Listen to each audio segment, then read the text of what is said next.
Finally, we have our first pair for the Western Conference Semifinals. It's gonna be the Phoenix Suns against the Dallas Mavericks. Dallas Mavericks finished off the Utah Jazz in Game 6 in Utah. It was a very close game with Bogdanovic missing the game-winning three-pointer. Dallas advances to the second round of the playoffs for the first time since 2011 when they won the NBA championship. It's a great accomplishment for Jason Kidd in the first season as Dallas Mavericks head coach. Luka Doncic, the Mavs' best player, missed the first 3 games of the series, yet the Jazz only managed to steal 1 game during this period. The series then was 2-2, the Mavs won their home game, and then finished it all on Utah's home court. For the Mavericks, Jalen Brunson was amazing. He averaged 28 points on 48% shooting from the field and 36% from the deep.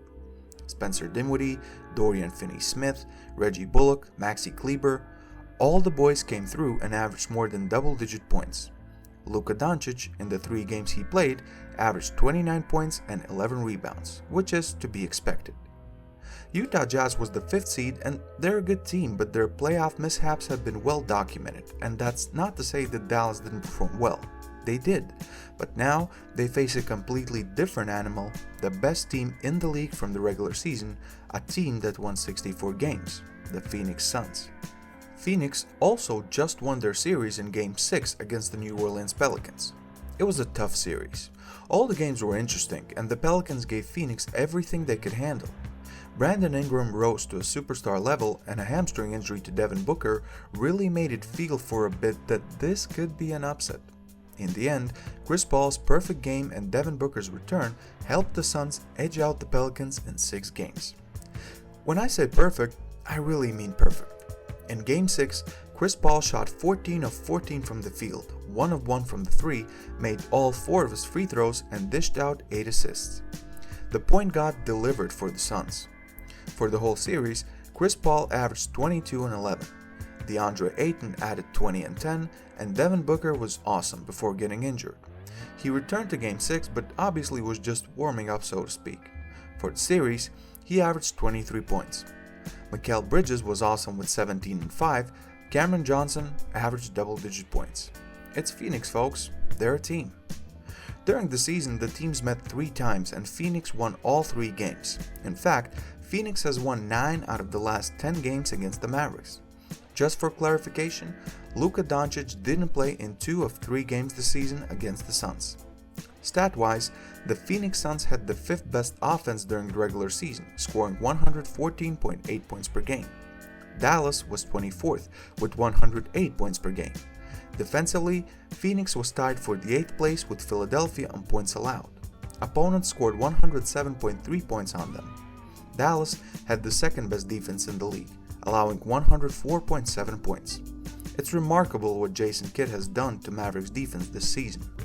As far as this series goes, this should be a fun one. Again, one of the questions is health. Devin Booker came back for Game 6, but he was on minutes restriction. Will he be able to rest up and play at the peak of his powers, or will he be somewhat limited for the rest of the playoffs?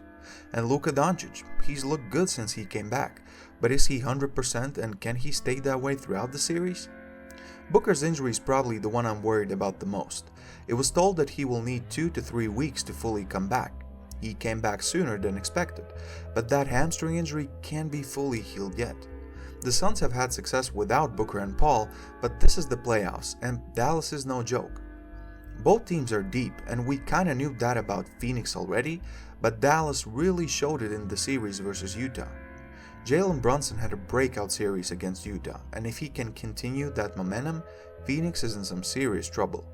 Also, teams haven't met since Dallas traded for their new players.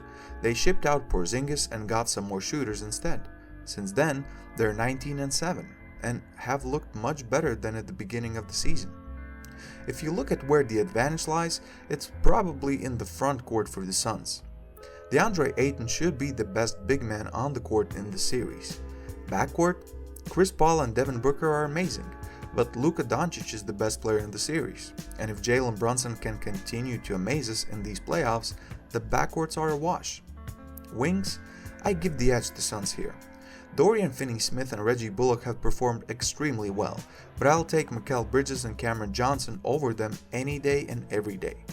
Also, JaVale McGee is a great center coming off the bench for the Suns. Dallas really doesn't have that type of option. They have to play small.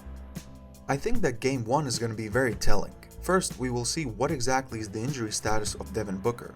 Is he good? Will he be amazing? Or will he be limited? That might tell the rest of the story for the whole series. Secondly, I think that in this series there won't be any blowouts. Both defenses are just too good to allow the other team to run away with the score. This is such a fun series because of the trade Dallas made. Before, they had Porzingis, who's a very good player but injury prone. Now, through the trade, they've added much needed depth and shooting which would be lacking otherwise in this series. They have a clear superstar in Doncic and several good players to support him. For Phoenix, they already have the experience of going to the finals, and their wings are just awesome in my opinion. They can score, they can defend, and they can even take the game over on some rare occasions when Paul and/or Booker are off. So, like I said, we're about to witness a very, very fun series. For me, even with all the amazing progress Dallas has made, especially on defense, Phoenix is still the better team, and they just want to get back to the finals and get another chance to win the NBA championship. Who knows how long Chris Paul can play at this elite level, and his Game 6 performance versus Pelicans shows that he's ready for the challenge. My prediction? Phoenix takes this series in 6 games. Dallas's future is bright, it's just not there yet. But what do you think, guys? Do you agree with my pick? Who are you rooting for? How fun will this playoff series be? Please leave your comment down below. Check out my predictions for both Eastern Conference playoff series as well. Don't forget to like, share, and subscribe. Thanks for everything. This is Purple Prince, and I'm out.